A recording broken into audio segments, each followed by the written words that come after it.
అది బోనాల పండుగనా, బతుకమ్మ పండుగనా, దసరా పండుగనా, రంజానా, క్రిస్మస్ మనకు సంబంధం లేదు. ప్రభుత్వం మన రాష్ట్రంలో ఉన్న ప్రతి ఒక్కరిని కూడా గౌరవించాలి, పేదలకు సహకరించాలి. ఒక సదుద్దేశంతో, మంచి ఉద్దేశంతో ముందుకు పోతున్నాం. అందువల్ల ప్రజలు ఆదరిస్తున్నారు. ఇప్పుడు చెప్తే పంచాయతీ, చెప్పకపోతే పంచాయతీ ఉంది. ఒకరిని కాదని ఒకరితో మొన్న నేను 3-4 సర్వే చేయించాను. 3-4 సర్వేలు అయిపోయి ఒక ఫైనల్ ఇంకోటి వస్తూ ఉంది. ప్రతి సర్వే రిపోర్ట్ ఏమిస్తారంటే 100 పైచీల స్థానాలతో టీఆర్ఎస్ గ్యారంటీ గెలుస్తుంది, 100+ సీట్స్ గెలుస్తాయని చెప్తారు. ఇది 3-4 రోజుల తర్వాత నేనే డిక్లేర్ చేస్తాను. నేను ప్రెస్కి విడుదల చేస్తాం వాస్తవ పరిస్థితి ఏందని. వాళ్ళు ప్రిపేర్నెస్ లేరు, ఒకటి వాళ్ళకి పని చేస్తలేదు పాపం. వీళ్ళంతా ఇంతకుముందు ఎప్పుడు సొంతంగా ఓ రాష్ట్రాన్ని నడిపిన బాబత్ కాదు. ప్రధానమైన అంశం సాగునీళ్ళు. తెలంగాణ ఎండిపోయింది, కరువు వచ్చింది. ఉన్నాయి నీళ్ళు లేవంటే ఉన్నాయి, మనకు అలాట్మెంట్ కూడా ఉంది పేపర్ మీద, కానీ రాలే.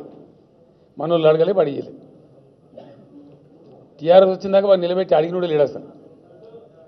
ఈరోజు మన హక్కు ప్రకారం మనం ప్రాజెక్టులు కడుతున్నాం.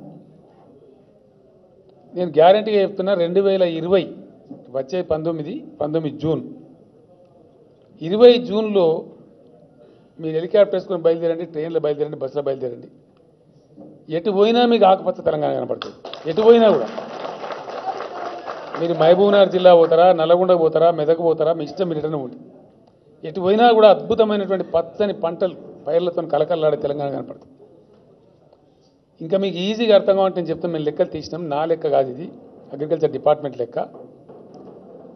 కాళేశ్వరము, సీతారామ, పాలమూరు ఎత్తిపోతల పథకం కంప్లీట్ అయిపోతే తెలంగాణ రైతులు పండించే పంట 1,00,000 కోట్ల రూపాయల పంట పండిస్తే తెలంగాణ 1,00,000 కోట్ల రూపాయల పంట. ఒక 3-4 ఏళ్ళు గడిస్తే ఇప్పుడు మనం పెట్టుబడి సాయం కూడా చేస్తున్నాం. కాబట్టి భారతదేశంలో ధనికులైన రైతులు ఎక్కడున్నారా అంటే తెలంగాణ రాష్ట్రంలో ఉన్నారు.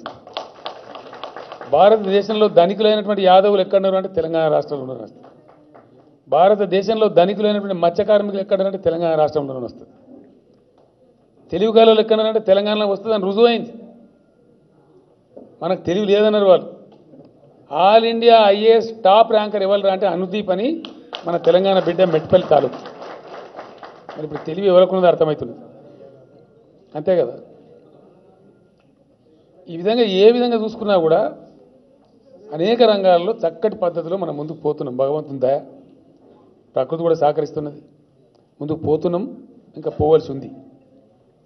కేవలం రాజకీయ ప్రేరేపితమైనటువంటి ప్రకటనలు కానీ, కేవలం రాజకీయ సంబంధంగా మాత్రమే ఆలోచించే శక్తులు కానీ ఈరోజు దీన్ని తట్టుకోలేకపోతున్నారు.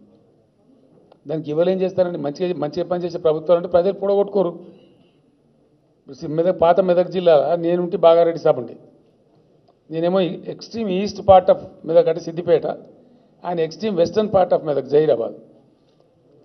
ఆయన 10 మాటలు గెలిచిండు, 8 మాటలు గెలిచిండు, నాకు చాలాసార్లు గెలిచిండు. నేను కూడా హాఫ్ డజన్ టైమ్స్ కంటే ఎక్కువసార్లు గెలిచిన. మేము మా అంతలో మేము వేరే ఎంపీ పనికి వెళ్ళిపోయాం. ఎంపీకి గెలిచి అటు పోయితే మేము విడిచిపెడితే పోయినాం తప్ప మమ్మల్ని ఓడగొట్టలేదు. కారణం ఏంది? మంచిగా పనిచేసే వాళ్ళు పొడగొట్టుకోరు, ప్రజలు సచ్చిన పొడగొట్టుకోరు. ఈరోజు మనం భారతదేశంలో చూస్తా ఉన్నాం. ఒరిస్సా 4వ టర్మ్ కంప్లీట్ అవుతా ఉంది. ఇప్పుడు 5వ టర్మ్ కూడా మళ్ళీ ఈజీ గెలుస్తారని చెప్తా ఉన్నారు. ఏంటండి, వీడియో నచ్చిందా? అయితే ఓ లైక్ వేసుకోండి, లేదంటే ఓ కామెంట్ చేయండి. ఎప్పటికప్పుడు మా వీడియోస్ చూడాలంటే సబ్స్క్రైబ్ చేసుకోండి.